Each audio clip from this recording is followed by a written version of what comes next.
Halo teman-teman, hari ini kita akan masuk lagi ke sharing insight yang keempat. Salah kan? 4. Oke. Oke teman-teman, hari ini tentu materinya masih sama ya, yaitu konseling humanistik dan konseling postmodern. Yang pertama kita akan membahas mengenai konseling humanistik. Jadi insight yang saya dapatkan dari pertemuan minggu lalu itu adalah yang pertama kami membahas mengenai faktor apa saja yang menentukan keberhasilan dari sebuah proses konseling itu ya. Jadi yang pertama adalah faktor client factor ya. Itu presentasinya 40% teman-teman. Jadi cukup gede. Artinya bahwa klien atau konseli yang datang untuk meminta bantuan itu dia sendirilah yang menjadi pusat ya. Kita harus merasakan, harus menganggap, menerima dia bahwa dia itu hadir, ada, supaya permasalahan atau kesulitan apa yang dia ceritakan, yang dia bagikan itu bisa dibantu ya. Dan yang menemukan jalan keluar itu sendiri lebih banyak adalah si konselingnya itu sendiri ya teman-teman. Itu 40%. Lalu faktor yang kedua yaitu relationship factor. Itu presentasinya adalah 30% teman-teman ya. Jadi tadi 40, 30 ya. Itu sangat penting, relasi ya dengan konseling. Bagaimana menerima dia, bagaimana dia membuat dia bisa terbuka ya. Itu sangat penting teman-teman. Berkolaborasi ya antara konselor dan konseli ya. Bagaimana bisa bekerja sama untuk bercerita.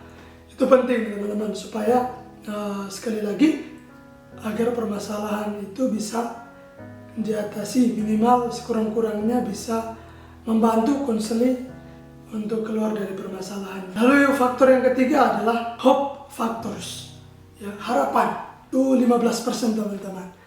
Jadi harapan dari konseli itu apa ya, atau harapan dari proses konseling ini sendiri apa ya. Itu perlu digali, dipertanyakan dulu, dicari tahu supaya proses konseling ini bisa berjalan efektif, efisien ya, dan menemukan jalan keluar ya, sesuai dengan harapan. Itu harapan dari siapa? Harapan dari konseling itu sendiri ya, orang yang meminta bantuan. Oke. Lalu faktor yang berikutnya adalah model atau teknik factors. Jadi teknik itu sangat membantu juga teman-teman ya. Dari setiap pendekatan itu kan memiliki teknik. Termasuk dari konseling humanistik ini juga memiliki teknik-teknik. Misalnya pendekatan person center ya, itu juga memiliki teknik. Itu sangat penting, sangat membantu konseling untuk keluar dari permasalahan. Itu presentasinya ada 15% teman-teman. Jadi tadi yang paling besar presentasinya adalah client factors, yang kedua adalah relationship factors, yang ketiga adalah hope factors, yang keempat adalah model atau teknik factors. Oke, 40, 30, 15% itu teman-teman. Lalu dari presentasi ini saya sendiri ya merasakan, berpikir bahwa oh ternyata proses konseling ini sendiri mempunyai boleh dikatakan kriteria atau prasyarat supaya konseling itu berjalan dengan baik dan lancar dan berhasil. Lalu hal lain yang saya dapatkan juga adalah tentang Vipato Strateg ya. Kemarin sempat dibahas juga tentang Vipato Strateg dari person center yang lebih spesifik ya kemarin ya. Itu yang pertama, filosofinya adalah bahwa manusia itu sebenarnya atau pada dasarnya itu baik ya, positif, maju, kongruen. Itu adalah kepribadian dari manusia, mampu mengkonstruksi sesuatu. Itu adalah filosofinya. Lalu patologinya apa? Mungkin sebelum saya masuk ke patologi, saya jelaskan juga mengenai kongruen. Apa itu kongruen? Ya, di sini yang dimaksudkan dengan kongruen itu artinya ada keselarasan antara real self dan ideal self. Ya, di person center itu menegaskan itu. Itu sangat ditegaskan ya. Apa artinya real self? Artinya real self di sini dalam arti bahwa keberadaan, kenyataan seorang konseli itu seperti apa saat ini. Itu adalah real self-nya. Sedangkan ideal self-nya apa? Ideal self-nya itu mengenai apa yang konseli mau, apa yang konseli inginkan, atau kepribadian seperti apa yang konseli harapkan. Itu adalah ideal self-nya. Jadi kongruen artinya bahwa selaras antara real self dan ideal self-nya itu berjalan beriringan, selalu selaras. Lalu kita masuk ke patologinya. Permasalahannya apa? Ya, permasalahannya adalah adanya ketidakselarasan atau inkongruen dari diri konseli. Hal ini yang menjadi proses penggalian permasalahan. Hal ini menjadi patologi atau permasalahan yang dialami oleh konseli. Ya. Lalu tujuannya apa? Ya, tujuannya adalah membantu konseli ini menjadi kongruen, ya, menjadi selaras antara real self dan ideal self-nya. Lalu strateginya apa? Ya, strateginya adalah yang pertama, seorang konselor itu perlu mempersiapkan diri. Ya, persiapan itu sangat penting, strategi ya, untuk bagaimana menghadapi seorang konseli ya, yang datang dengan kita tahu sendiri membawa permasalahan atau hal-hal yang membebani dirinya untuk diceritakan. Jadi seorang konselor perlu persiapan ya, mempersiapkan diri. Lalu yang berikutnya adalah konselor juga diharapkan kongruen ya. Ketika konselornya kongruen, percayalah konselnya juga akan kongruen. Ya, artinya menampilkan apa adanya, artinya yang positif, yang bersih. Itu strategi sehingga bisa juga menerapkan hal-hal seperti tadi, kongruen, menerima tanpa syarat, dan empati. Itu bisa dijalankan. Oke. Lalu tekniknya apa? Tekniknya adalah ketika strateginya, persiapannya udah oke, tekniknya yang bisa digunakan adalah kongruen, penerimaan tanpa syarat, dan empati. Tiga hal ini memang sangat baik ya, sangat baik untuk digunakan untuk proses konseling itu sendiri. Nah, itu yang mengenai Vipatus strategnya.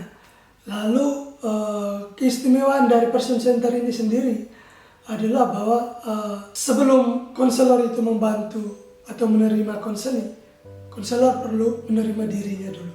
Ya, itu yang menjadi istimewa dari pendekatan person center. Lalu dari Vipatus strateg ini, itu saya sendiri belajar bahwa hal yang sering diulang-ulang dalam Vipatus strateg ini adalah kongruen. Inkongruen, kongruen. Ya. Oke lah, kadang-kadang entah disadari atau tidak disadari ya, kongruen ini menjadi tantangan terbesar juga ya menurut saya ya.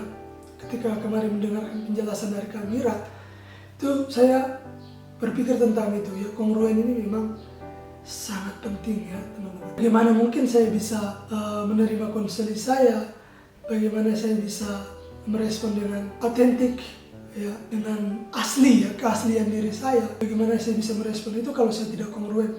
Dan si konseling sendiri bisa merespon dengan kongruen juga atau dengan asli, autentik. Itu perlu kongruen ya. Jadi pertama-tama saya atau siapapun itu yang menjadi seorang konselor ya perlu kongruen. Itu perlu latihan. Saya pikir itu perlu latihan. Tidak serta-merta pada saat konseling langsung jadi. Proses konseling berjalan, langsung kongruen. Itu saya pikir tidak ya. Perlu latihan, persiapan. Sekali lagi ya, itu sangat penting. Itu yang menjadi refleksi bagi saya ya, yang saya dapatkan. Lalu hal lain juga itu kami membahas mengenai istilah-istilah dalam pendekatan person center. Itu ada non-directive, lalu ada client center, lalu ada person center. Jadi non-directive ini adalah suatu istilah di mana proses terbentuknya pendekatan person center itu berawal dari non-directive, lalu maju lagi, dirubah lagi menjadi client center, lalu dirubah lagi oleh Carl Rogers menjadi person center. Ya, kenapa tidak pakai client center? Apa yang membedakan client center dengan person center? Ya, kalau dalam bimbingan konseling ya, klien itu kalau kita menggunakan kata klien itu konotasinya itu seperti orang yang datang ke kita itu adalah orang yang bermasalah. Ya, kesannya seperti itu. Jadi kalau sudah menganggap dia sebagai orang bermasalah saja, pasti sisi kemanusiaannya sedikit berkurang. Ya, makanya Carl Rogers sendiri merubah lagi menjadi person center. Artinya yang datang ke kita itu adalah seorang pribadi, seorang manusia, ya, yang tentu saja tidak memiliki masalah, tidak memiliki kekurangan. Dia punya memiliki kelebihan, ya. Dia juga memiliki kelebihan, ya, yang ada pada dirinya. Sehingga kata person center ini menjadi tepat, ya, dalam bimbingan konseling untuk mengatakan seorang untuk menangani permasalahan dari konseling itu. Ya. Lalu istilah lainnya adalah aktualisasi diri. Ini adalah istilah ini, kalau teman-teman ingat, itu adalah kata-kata dari Abraham Maslow. Dia punya tingkatan kebutuhan manusia. Itu tingkatannya itu kan paling atas adalah aktualisasi diri. Di bawahnya adalah kebutuhan fisik, misalnya makan, minum. Yang berikutnya adalah kebutuhan kasih sayang. Yang berikutnya adalah kebutuhan untuk rasa aman, rasa percaya diri yang tinggi. Lalu setelah itu baru aktualisasi diri. Artinya seorang manusia itu memang bisa hidup atau mempunyai sesuatu yang luar biasa dalam dirinya yang ia miliki, dan ya, pribadi yang berkembang lah, yang terus maju, lebih positif. Itu tingkat paling atas dari hierarki kebutuhan Abraham Maslow, ya. Itu juga dipakai dalam person center istilah itu. Lalu ada kondisi keberhargaan atau kondisi of worth, ya. Itu juga dipakai dalam person center. Lalu ada organisme atau manusia. Lalu yang berikutnya adalah medan fenomenal. Apa itu medan fenomenal? Artinya bahwa manusia ini dibentuk oleh pengalaman atau hal-hal yang ia hadapi dalam hidupnya sehari-hari. Jadi ada medan, ada tempat, area di mana manusia itu mengalami sesuatu, ya, fenomena atau situasi keadaan-keadaan yang terjadi. Ya, dia mengalami, ya, ada pengalaman yang ia alami pada periode tertentu, pada masa-masa tertentu, ya, sehingga dikatakan sebagai medan fenomenal. Lalu berikutnya adalah konsep diri, ya. Konsep diri tadi yang saya sudah jelaskan mengenai real self dan ideal self, itu adalah self concept, ya, atau konsep diri itu sendiri. Itu istilah yang dipakai juga dalam person center. Lalu yang terakhir adalah 3 kondisi, ya, 3 core condition. Itu adalah congruent, empathy, dan unconditional positive regards, penerimaan tanpa syarat. Itu adalah hal-hal yang menjadi istilah dari person center, ya, yang membedakan dia dengan pendekatan-pendekatan yang lainnya. Jadi setiap pendekatan itu punya istilah yang menonjol, ya, yang digunakan. Itu teman-teman, ya, insight yang dapat saya bagikan dari temuan atau mata kuliah Counseling Humanistik. Oke teman-teman, kita masuk lagi ke materi yang berikut mengenai konseling postmodern. Oke. Jadi konseling postmodern ini kemarin kami yang membahas, ya, insight yang saya dapatkan itu adalah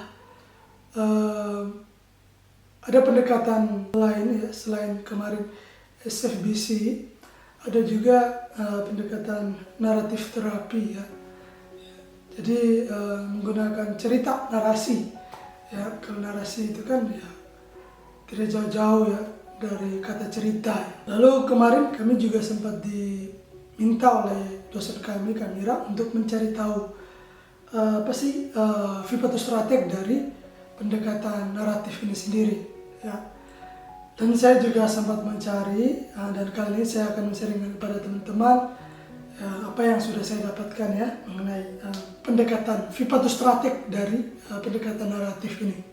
Filosofinya itu mengatakan bahwa pengalaman dari manusia itu sendiri, ya, apa yang membentuk dia, pengalaman yang membentuk manusia itu sebenarnya tidak hanya dari dirinya sendiri, individu itu sendiri, tetapi dari budaya, ya, di mana ia berada. Ada sejarah hidup dalam budaya itu sendiri.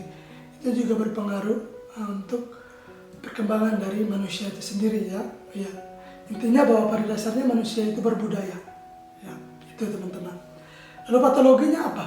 Patologinya adalah ketidaksesuaian antara kisah hidup si konselor itu yang dominan, ya, dengan keadaan aktual, keadaan nyatanya. Lalu tujuannya sendiri itu apa tujuannya? Tujuannya adalah membantu konselor untuk eksternalisasikan masalahnya, lalu membantu dia juga untuk mengkonstruksikan ya permasalahannya itu ya, supaya dia sendiri bisa lepas atau bebas dari genggaman permasalahan yang sudah berlalu ya, mengenai kebudayaannya, mengenai apa yang dia hidupi selama ini ya, yang mungkin saja bisa keliru.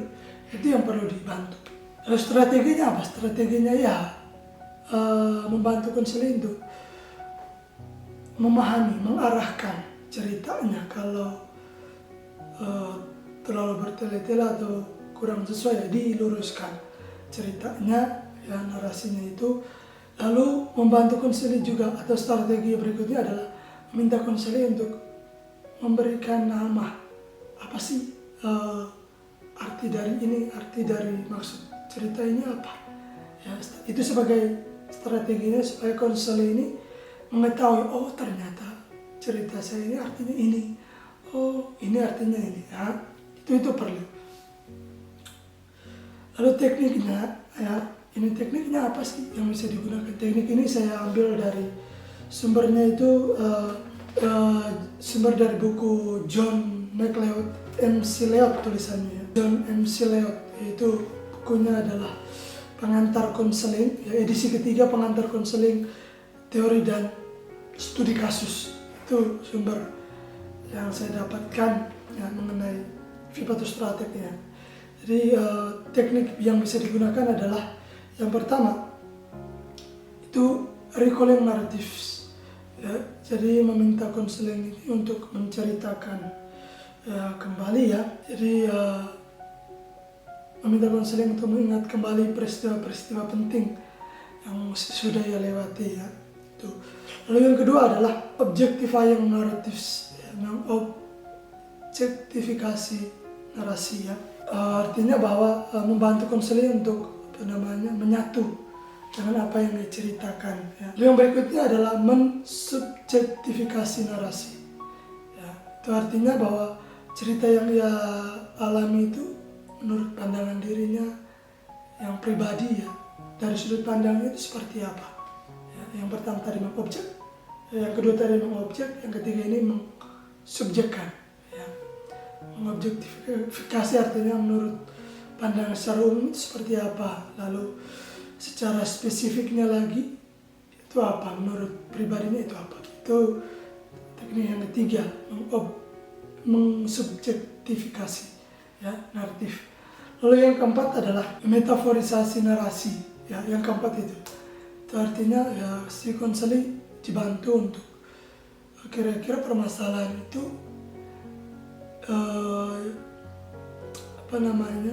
terjadi itu kapan peristiwanya, jadi dipetak-petak. Artinya bahwa membantu konselor untuk artinya si konselor dibantu untuk mengumpulkan atau memetakan permasalahannya, ini masuk di bagian mana ya, seperti ya, supaya si konselor itu bisa semakin terarah menceritakan itu.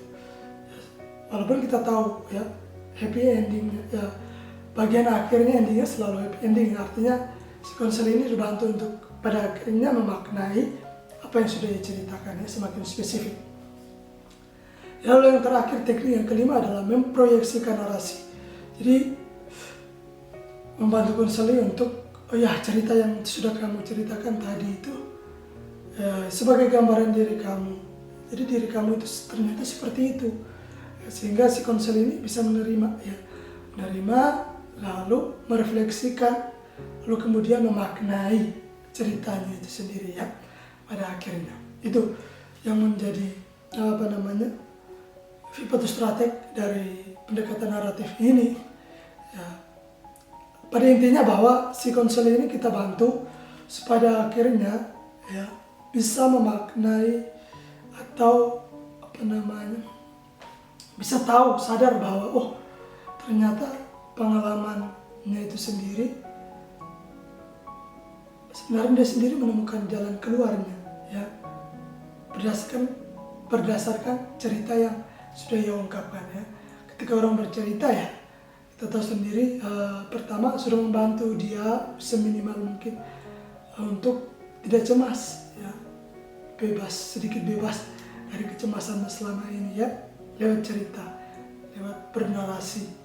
Itu sangat penting. Itu yang menjadi keunikan dari pendekatan naratif ini ya. Jadi kira-kira itu yang pemahaman, insight yang saya dapatkan dari pendekatan naratif ini, dari perkuliahan konseling postmodern. Lalu sebenarnya masih banyak lagi hal-hal yang kami bahas, terutama mengenai hipotestratif dari pendekatan lain, misalnya Gestalt itu seperti apa, ya.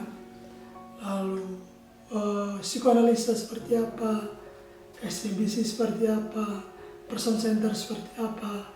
Masih banyak lagi pendekatan-pendekatan yang kami bahas, tapi biar lebih spesifik, kali ini saya cuma membagikan mengenai konseling, mengenai pendekatan naratif ya, biar teman-teman juga bisa lebih paham dan saya juga bisa lebih mengerti ya, apa itu pendekatan naratif. Oke teman-teman, jangan kemana-mana, tetap stay tune. Kita akan ketemu lagi di pertemuan berikutnya, oke? Dadah!